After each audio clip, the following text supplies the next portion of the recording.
Wedstrijden tussen Aris en Grains blijven een bijzonder treffen. Traditioneel hadden Grains het lastig in Ljouwert.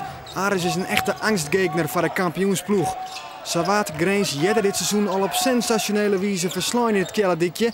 En ik nou begint Aris sterk. David Michaels wordt een dadelijk mooi de triepunter.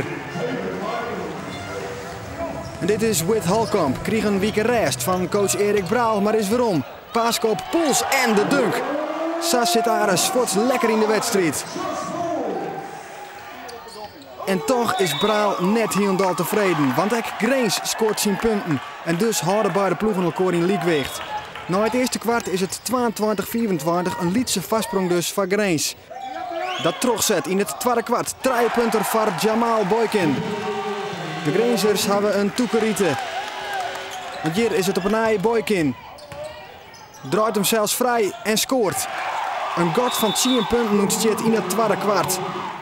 Time-out van Braal en het gezicht van de coach zei het alles. Aris zet dan een tosje bij en daar is David Michaels weer met een triepunter. En hij zwaart het voor de ontsluiting. 34-39 bij het skoft. Aris dus nog wel hield dit achter. Maar dan het derde kwart. Dat zet goed uit voor de thuisploeg. Er wordt knokt, strijd leveren en de score van Sammy Givens. Grains mist vervolgens en dan de rappe uitbraak. Weer Michaels en weer een triepunter. Aris op vastsprong en de wedstrijd kantelt. Balverlies bij Grains en de omschakeling. Gerald Williams, kom er maar in, alsjeblieft. Dit is het spektakel dat ze in Ljouwert zijn willen. Maar dan wordt de wedstrijd stilline. De shotklok boven een van de baskets werkt het net meer. En wat is daarvan de oorzaak?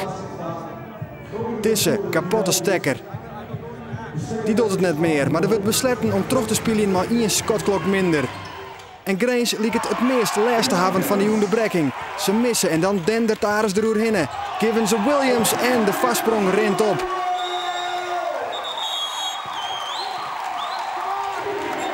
Grains beziekt het vanzelfs nog wat waarom te dwaan.